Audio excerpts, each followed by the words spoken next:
नमस्कार आप सभी को। क्लास 12th का हम ये क्वेश्चन पेपर सॉल्व कर रहे हैं जो कि 8 मार्च को बोर्ड का पेपर हुआ है। उसका जो सेट हमारे पास है, इसके अब तक हमने सेक्शन ए, बी और सी डिस्कस कर दिए हैं। तो उनके सॉल्यूशन किस तरह से होने हैं, क्वेश्चंस का सॉल्यूशन हमने एक एक करके डिस्कस किया है, इंक्लूडिंग जो ऑप्शनल क्वेश्चन है, इंटरनल चॉइसेस हैं, उनको भी हमने डिस्कस किया है। अब हमारे पास दो सेक्शन बचे हैं, section D and section E. ये 5 मार्क्स के क्वेश्चंस का सेट है। इसमें 5 मार्क्स के क्वेश्चंस होते हैं हमारे पास। टोटल हमको 4 क्वेश्चंस करने होते हैं, 35, 32, 33, 34, 35, 32, 33, 34 एंड 35। यहाँ हमें दो क्वेश्चंस में चॉइस मिलेगी, तो दो इंटरनल चॉइस है, तो टोटल 6 क्वेश्चन हम यहाँ पे करेंगे। और इसके अलावा सेक्शन ई जो है वो केस बेस का सेक्शन है हमारे पास। तो इसमें केस बेस क्वेश्चन हैं जो कि हमारे पास 36, 37 और 38 नंबर के हैं। तो हम पहले हमारी वीडियो में ये केस बेस्ड क्वेश्चंस को डिस्कस कर लेते हैं। आप देखें आपने किस तरह से इनको सॉल्व किया है, क्या सॉल्यूशन किया है। तो केस बेस्ड क्वेश्चंस को पहले डिस्कस करते हैं, उसके बाद हम सेक्शन डी को डिस्कस करेंगे। तो हम सीधे सेक्शन ई पर चलते हैं जो कि हमारा केस बेस्ड क्वेश्चंस का सेक्शन है। तो ये हम सारा डिस्कशन कर चुके हैं क्वेश्चंस का। सेक्शन बी, सेक्शन सी, ये सेक्शन डी है और यहाँ से हमारे पास सेक्शन ई है। तो हम पहले सेक्शन ई के क्वेश्चंस को देख लेते हैं कि केस बेस्ड क्वेश्चंस में किस तरह से क्वेश्चंस हमारे पास हैं और कैसे हम उन्हें अटेम्प्ट करेंगे। तो 36 क्वेश्चन सबसे पहले हमारे पास। इसमें बोला है कि 3 points A B C move out from a same location O. तो अब फिगर आपको दिया हुआ है। At the same time, in 3 different directions to reach their destination, they move out straight paths and decide A, B after reaching their destination will meet up with C. तो अपने अपनी जगह पे जाने के बाद वो C को मीट करेंगे, ऐसा उनका डिस्कशन हुआ है। At his pre-decided destination, जो C का pre-decided destination है, following straight path from A to C, A से C पे जाएंगे और B से भी C पे पहुंचेंगे, ऐसा आपको बोला गया है। ओ ए आपको ए वेक्टर दिया है, ओ बी आपको बी वेक्टर दिया है और ओ सी आपको 5a माइनस 2b वेक्टर दिया है। तो ये आपका पूरा केस है, आपने पढ़ लिया। Based on this information we have to answer some questions. तो हम क्वेश्चंस को आंसर करने की कोशिश करते हैं। देखिए कैसे, बहुत सिंपल सा क्वेश्चन है, कुछ ज़्यादा इसमें कुछ काम है नहीं। Complete the given figure to explain their entire movement plan along with the respective vectors. तो ये ओ ने यहाँ से ओ से जो ए तक गया, ये तो इसको वापस ए से सी तक आना है। यहाँ लिखा हुआ है फ्रॉम ए टू सी, तो इस यहाँ से यहाँ तक आपको पहुँचना है। तो एक वेक्टर तो आपका ये हो गया। इसी तरह से बी टू सी है, बी को भी सी पे पहुँचना है, तो बी का ये वेक्टर यहाँ पर इस तरह से आप इसको कंप्लीट कर देंगे। तो ये आपका एक काम है जो आपको करना है। बी से सी में आना है तो एरो इधर होगा, ए से सी में आना है तो ए का भी एरो इधर होगा। ये हमारा कंप्लीट बन गया फिगर, जो entire movement plan along the respective vectors. ये ओ से यहाँ तक बी तक गया और बी से सी में पहुँचना है, ये ए तक गया और ए से सी पे पहुँचना है। तो आपका फर्स्ट पार्ट में तो कुछ करना नहीं है, सिंपल यही आपने कर देना है, इस फिगर को कंप्लीट कर देना है और रेस्पेक्टिव वेक्टर्स में के थ्रू आपको मूवमेंट दिखा देना है, यानी ए सी और बी सी वेक्टर। दूसरे में पूछा find A C and B C. तो सेकेंड पार्ट जब आप देखेंगे तो ए सी वैक्टर पूछा है। हमें सिंपल रूल पता है कि ए सी जब हम निकालते हैं तो ओ सी माइनस ओ ए करते हैं, position vector of C minus position vector of A. O C vector आपके पास ऑलरेडी है जो कि है 5a minus 2b minus A O A vector already आपके पास ए वैक्टर है, तो ये हो गया आपके पास 4a माइनस 2b। इसी तरह से आप बी सी निकाल देंगे, बी सी वैक्टर हो जाएगा O C vector minus O B vector. O C vector आपके पास 5a माइनस 2b वैक्टर है, माइनस ये b वैक्टर है, तो ये 5a vector minus 3b vector हो गया। तो ये आपके दो आंसर हो गए, इस क्वेश्चन का आंसर भी आपका हो गया। तो 1 मार्क और 1 मार्क, ये 2 मार्क्स तो बहुत ही सिंपल सा इसमें आपको गिवन है, कुछ ज़्यादा इसमें काम करना नहीं है। तीसरे पार्ट पे आते हैं। तीसरे में आपको चॉइस मिली है, तो चॉइस के हिसाब से दोनों को हम डिस्कस कर देते हैं। पहले पार्ट में आपको बोला है कि ए डॉट बी जो है वो 1 है। तो ए आप देख रहे हैं यहाँ पर वेक्टर है, बी ए वेक्टर है, तो ए डॉट बी 1 है, तो ए डॉट बी का मतलब हो गया, यहाँ अगर मैं इसका डॉट प्रोडक्ट का फॉर्मूला अप्लाई कर दूँ तो A B cos theta, theta मतलब अगर ए और बी के बीच में एंगल थीटा है तो ये हम इस तरह से कर लेते हैं। तो यानी ए डॉट बी 1 है तो 1 is equal to magnitude of A. तो आपको बोला है कि distance of O to A magnitude हो गया, तो ये 1 किलोमीटर है तो यहाँ 1 लिख लेते हैं, into O to B distance 2 kilometre है तो 2 है मैग्नीट्यूड, 2 लिख लेते हैं, एंड कॉस थीटा। तो यहाँ से आपको कॉस थीटा मिल जाएगा कितना, 1/2, और 1/2 कॉस कहाँ पर होता है, 60 डिग्री पे होता है, यानी π/3 पे होता है, तो थीटा आपका π/3 हो गया। तो ये आपका इस क्वेश्चन का यहाँ तक का आंसर हो गया। Find angle between O A and O B. O A और ओ बी के बीच का जो थीटा एंगल है वो हमारा कितना आ गया, π/3 यानी 60 डिग्री का एंगल आ गया। ऑल्सो फाइंड ए क्रॉस बी। इसमें आपको ए क्रॉस बी भी क्योंकि 2 नंबर में पूछा है, तो ए क्रॉस बी का भी आपको केवल फॉर्मूला अप्लाई करना है। तो A cross B is equal to होता है क्या, magnitude of A magnitude of B into sine theta, ये आपको है value, into unit vector along this direction होता है। तो हमें तो चूंकि मैग्नीट्यूड पूछा है तो हम यहाँ पे एन कैप में लिखूँ भी तो उसका मैग्नीट्यूड 1 हो जाएगा। ए आपके पास 1 है, बी आपके पास 2 है, साइन थीटा आपके पास π/3 है यानी 60 है, तो ये वैल्यू आ जाएगी साइन 60 √3/2 होता है, तो √3/2, 2 इंटू ये 2 से 2 कट गया तो ये √3 वैल्यू हो गई। तो ये आपका इसका आंसर हो गया। तो ये सिंपल सा केस बेस्ड क्वेश्चन था। तो आपने इसको अगर मैं समझता हूँ ठीक किया होगा, तो ये क्योंकि बहुत सिंपल सा, इसमें कुछ ज़्यादा ऐसा कुछ है नहीं, तो इसका हम और चॉइस वाला पार्ट भी देख लेते हैं। बी पार्ट में कैसे करेंगे, ए आपको दे दिया, बी आपको दे दिया, unit vector perpendicular to A plus B and A minus B. इसमें थोड़ा सा काम है आपको, अदरवाइज आपका फर्स्ट और सेकंड पार्ट, थर्ड पार्ट तक ये सीधे सीधे क्वेश्चंस थे। इसमें आप क्या करेंगे, सबसे पहले ए प्लस बी निकालेंगे। तो ए प्लस बी का मतलब हो गया, आप इन दोनों को ऐड करिए। तो 2i है, यहाँ है नहीं तो 2i कैप तो रहेगा, माइनस जे है और प्लस जे है तो 0 हो जाएगा ऐड करने पे। ये +4k है और -3k है तो +3k बचेगा आपके पास, ये हो गया। इसी तरह से a-b भी कर लीजिए, दोनों को सब्ट्रैक्ट कर लीजिए। 2 से आपने, ये तो 2i कैप ही रहना है क्योंकि सब्ट्रैक्ट करने के लिए कुछ है नहीं i में, -j और -j तो -2j हो जाएगा कैप, और ये +4k है और +k होगा तो ये +5k हो जाएगा। अब परपेंडिकुलर वेक्टर चाहिए आपको इन दोनों के ए प्लस बी, तो इन दोनों का क्रॉस प्रोडक्ट करेंगे क्योंकि क्रॉस प्रोडक्ट से हमें परपेंडिकुलर वेक्टर मिलेगा। तो A plus B cross A minus B आपने करना है, ये ध्यान रखना है। तो क्रॉस प्रोडक्ट कैसे होगा ये देख लीजिए, आई जे और के, यहाँ है 2, यहाँ है 0, यहाँ है 3, यहाँ है 2, -2 एंड 5, इसको हम निकाल लेते हैं। यूनिट वेक्टर बाद में निकालेंगे, पहले वेक्टर निकालते हैं, फिर उसके मैग्नीट्यूड से हम उसे डिवाइड करेंगे। तो पहले हम वेक्टर देख लेते हैं क्या होगा। तो यहाँ पे हो गया आई कैप इंटू, इसको आप सिंप्लीफाई करें क्रॉस प्रोडक्ट को, तो ये 0 -6 यानी +6 तो 6 हो जाएगा, -j, ये आपका कॉलम जाएगा, ये रो तो जा ही रही है, तो 2 5 जा 10, 10 -6 तो ये 10 -6 यानी 4 हो जाएगा, प्लस के कैप करेंगे तो ये आपका चला जाएगा -4 और -0 तो -4 ही आएगा। तो ये आपके पास आ गया 6i cap -4j cap -4k cap, ये तो आ गया आपका वेक्टर। अब यूनिट वेक्टर चाहिए, तो यूनिट वेक्टर के लिए आपको इसके मैग्नीट्यूड से डिवाइड करना पड़ेगा। तो मैं यहीं पर इसको लिख देता हूँ, 6i cap -4j cap -4k cap divided by magnitude of the same vector, इसी के मैग्नीट्यूड से आप डिवाइड कर दें। तो मैग्नीट्यूड क्या है, 36 + 16 एंड +16, ये आपका मैग्नीट्यूड है।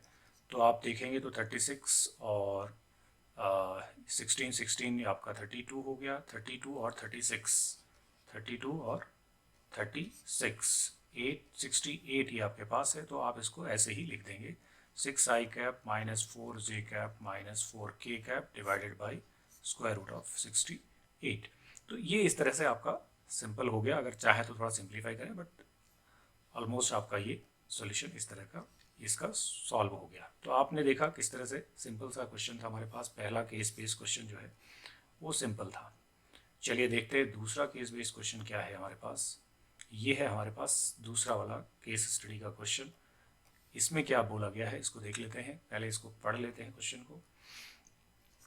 Camphor is a waxy, colorless solid with a strong aroma that evaporates through the process of sublimation if left in the open at the room temperature। ठीक है, ये cylindrical shaped camphor tablets हैं, आपको ये दे रखा है।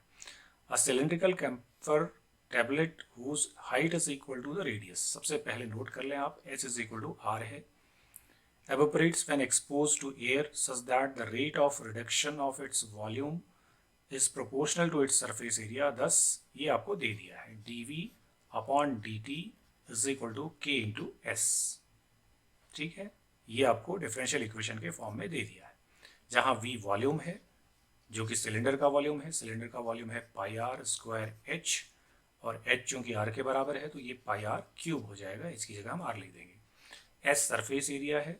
Surface area वैसे तो आप ये समझ लो कि 2 पाई आर एच और प्लस 2 पाई आर स्क्वायर होता है। उस हिसाब से तो ये 2 पाई आर एच की जगह हम आर लिखेंगे R square plus 2 pi R square 4 pi R square होगा। लेकिन देखते हैं आगे क्या बोला है। तो ये सरफेस एरिया है और टी जो है वो टाइम इन आवर्स है। ये सारी चीज़ें आपको बोली हुई, तो इतनी इन्फॉर्मेशन हमारे पास इस क्वेश्चन में है। अब एक एक करके पार्ट देखते हैं क्या पूछा है क्वेश्चन में, वो हमारे लिए इंपॉर्टेंट है। तो देखते हैं क्या इस क्वेश्चन में फर्स्ट पार्ट में पूछा है। Right the order and degree of the given differential equation. ये तो बहुत सिंपल सा होता है पहला पार्ट। आपके पास जो डिफरेंशियल इक्वेशन है उसका ऑर्डर भी 1 है और डिग्री भी 1 ही है, तो 1 एंड 1। तो ये तो पहला आप सिंपल आंसर ऐसे ही दे देंगे। इसके बाद आपको बोला है कि v आपको दिया है, s आपको दिया है, तो ये v और s आप डाल दें। तो d upon D T into v है पाई आर क्यूब जो कि दिया हुआ है क्वेश्चन में, इज इक्वल टू s को हमें 2 पाई आर स्क्वायर ही लेना है, 4 पाई आर स्क्वायर नहीं लेना है क्योंकि क्वेश्चन में ऐसा ही दिया हुआ है। तो हम यहाँ पे लिखेंगे k into 2 pi R square. तो ये वैल्यू डालने के बाद आपको डिफरेंशियल इक्वेशन भी दे दी है, कुछ करना नहीं है। D R upon D T आपको डिफरेंशिएट भी नहीं करना, 2/3 के दे दिया है आपको, ये आपको डिफरेंशियल इक्वेशन दे दी है। बोला है इसे सॉल्व करें, तो इसी को हम सॉल्व करते हैं। हम ज़्यादा कुछ और करेंगे नहीं, सीधा इसको सॉल्व कर देंगे। तो आप यहाँ से लिखेंगे D R is equal to 2/3 के डी टी, ये आप लिख देंगे, इंटीग्रेशन कर देंगे। डी आर का इंटीग्रेशन करेंगे तो आर आ जाएगा, इज इक्वल टू 2/3 के, सब कुछ कांस्टेंट है बाहर करिए, इंटू टी आ जाएगा प्लस सी आ जाएगा। ये आपकी डिफरेंशियल इक्वेशन हो गई, सॉल्यूशन हो गया, सॉल्व इट। बट आपको यहाँ पे दिया आर, यानी ये टी की वैल्यू है, आर की वैल्यू 5 है, तो टी जब 0 होगा तब आर 5 होगा, ऐसा आपको बोला हुआ है। ये वैल्यू से डाल दीजिए इसमें। तो ये हम जब डालेंगे इसमें तो आर की जगह 5 लिखेंगे, 2/3 के इंटू टी 0 है प्लस सी, तो यहाँ से आपको सी की वैल्यू मिल जाएगी जो कि ये 0 हो गया तो सी 5 हो गया।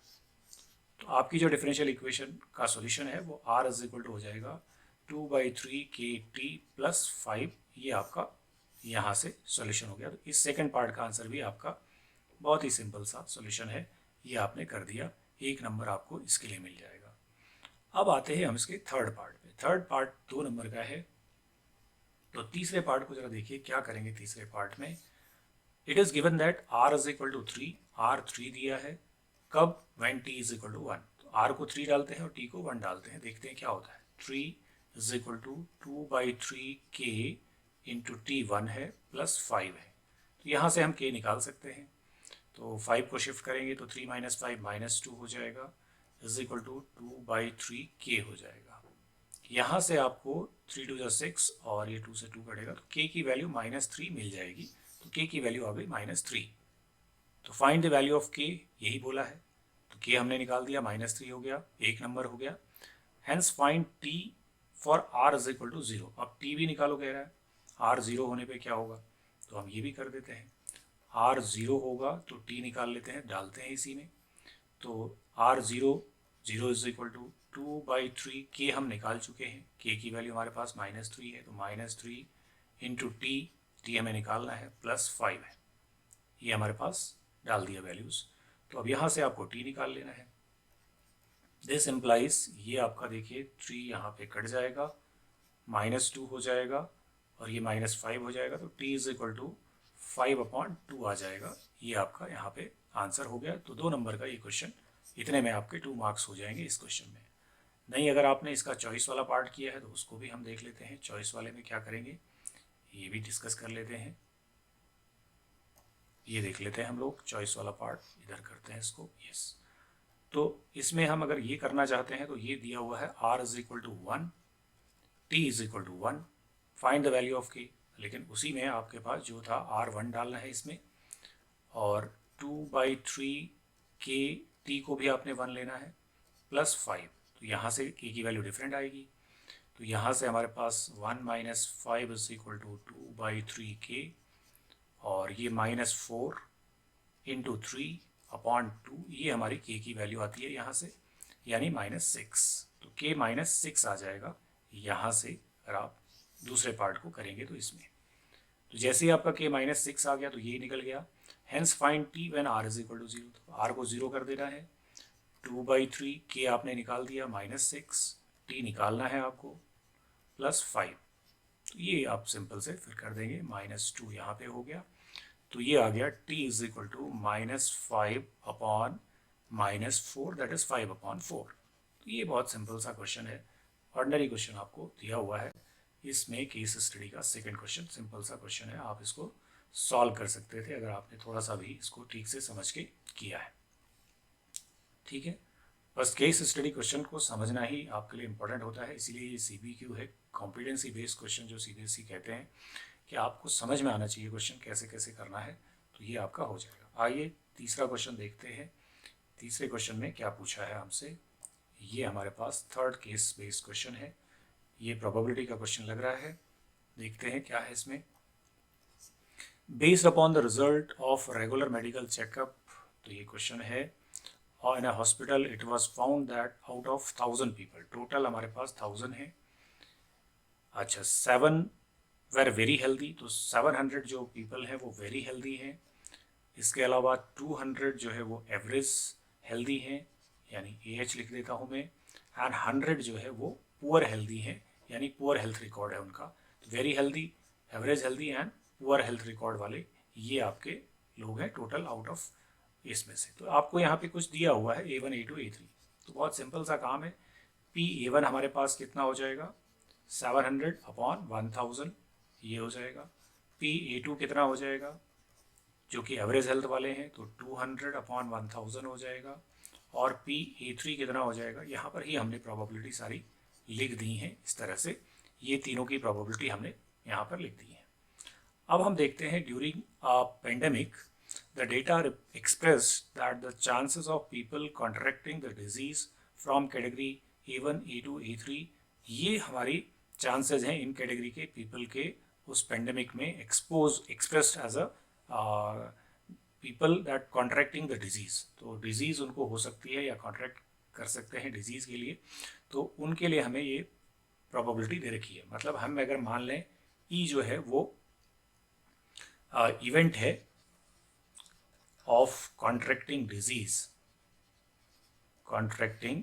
डिजीज, ये अगर ऐसा है तो यहाँ हमें क्या दिया हुआ है कि अगर वो A1 कैटेगरी का है तो उसके चांसेस कितने हैं, 25%, यानी 25/100।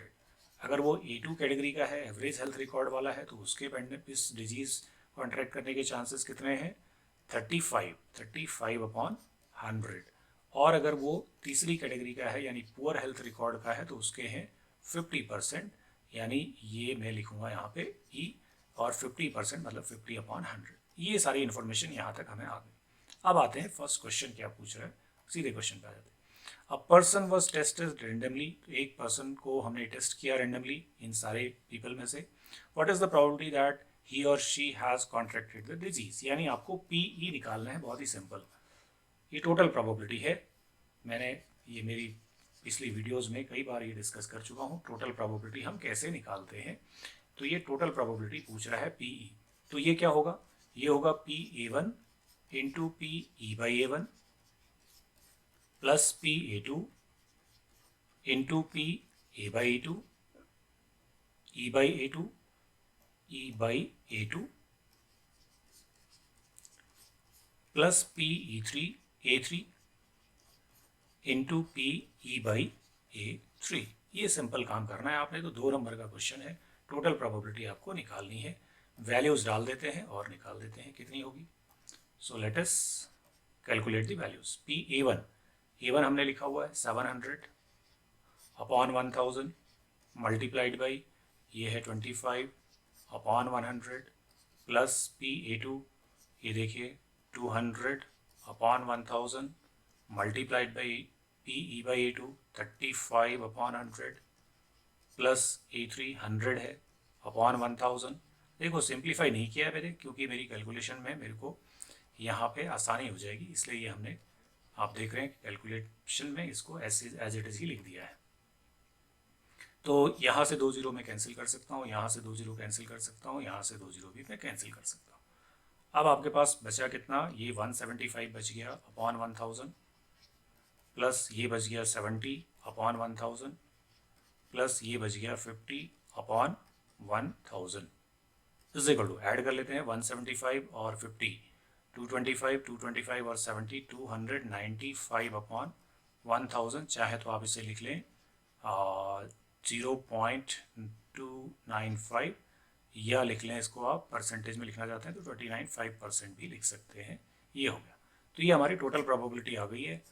ये आपका आंसर हो गया इस पार्ट का। तो ये तो बहुत सिंपल सा केस था पहला वाला। अब जरा इसका देखते हैं second part. Given that the person has not contracted the disease, ये है क्या, ये टोटल प्रोबेबिलिटी है कि वो पर्सन जो सेलेक्ट किया है वो डिजीज को कॉन्ट्रैक्ट करेगा, कॉन्ट्रैक्टेड द डिजीज, ये उसकी प्रोबेबिलिटी। ये कह रहा है नॉट कॉन्ट्रैक्टेड द डिजीज, तो यहीं पर हम PE नॉट निकाल लेते हैं, 1 माइनस PE, 1 माइनस 0.295, तो इसको अगर आप सब्ट्रैक्ट करेंगे तो 300 और 7 तो 0.705 शायद यही हो जाएगा। 1.000 करके देख लेते हैं, 0.295 है, तो 10 से 5, 9 से 9 0 और 9 से 2 7, ओके यही है। तो ये हमारे पास आ गया नॉट कॉन्ट्रैक्टेड, क्योंकि इसी पे बात करनी है, not contracted the disease. What is the probability that the person is from category 2, अब वो कैटेगरी 2 से है ऐसा हमें बताना है। तो अब ये कुछ ऐसा पूछ रहा है कि ये नॉट कॉन्ट्रैक्टेड डिजीज है, यहाँ लिख दिया है, और ये A2 से है ऐसा हमें बताना है।